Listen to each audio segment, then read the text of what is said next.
Three, two, one. Hi, I'm George, the Weather Dad, to talk about a possible major winter storm for the Ohio Valley. Now, there's no question there is going to be a major winter storm. I think the majority of the snow, and it will be a lot of it, will hit across Oklahoma, Arkansas, Kansas, Tennessee, Kentucky, and then points towards the east, toward Carolinas and up towards Washington, D.C. The question for the Ohio Valley is, how far north is this system going to go? And then how much snow are we going to see? Well, here's what we do know for sure. It's going to be cold. So the cold air is already in place. And anytime we get heavy snows here in the Ohio Valley, we first have to have the cold in place, and that's going to be the case. The question now becomes, where's the moisture coming from? Two sources: Pacific Ocean as well as the Gulf of Mexico, and the system's not going to move fast. So everything's in place for a major winter storm.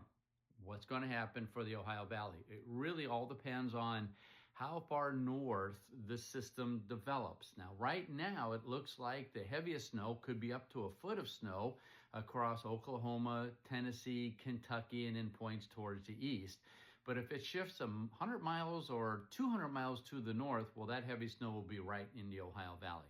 Right now, I'm thinking that we could be looking at one model saying 1 to 2, another one saying 4 to 6. I think 3 to 5 is probably a pretty good bet, but the further north you go, the less snow will be there, especially if it takes the exact track that it's currently on. But we're still a long ways away, and there's still a lot of questions to answer before we can actually pinpoint how much snow. But here's what, again, we do know. It's going to be cold, and there is going to be a developing winter storm for this upcoming weekend. And there's going to be a tremendous amount of ice across the southeast as well. And there will be power outages for you folks down in that area. So I'll have to update you over the next couple of days, see where this thing is going to go and see where the trend is right now. But it does look like we're going to be seeing some snow here in the Ohio Valley. Points north around Indianapolis and Columbus could see a little bit less, as long as the system stays on the track it's currently projected. But again, we're a long ways out, a lot of questions. We'll have to keep an eye on it. So for now, I'm George, the Weather Dad.